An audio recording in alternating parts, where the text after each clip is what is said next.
इस वक्त हम एक जंगल में आए हुए हैं। बारिश के बाद का मौसम है, इंतहाई खूबसूरत वेदर हुआ हुआ है।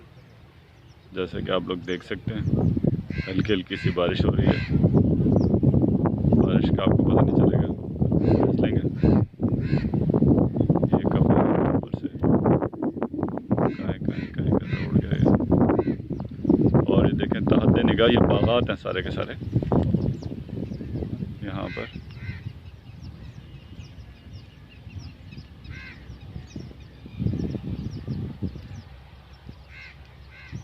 करीबी रोड है, इतना दूर नहीं है हम इस रोड से।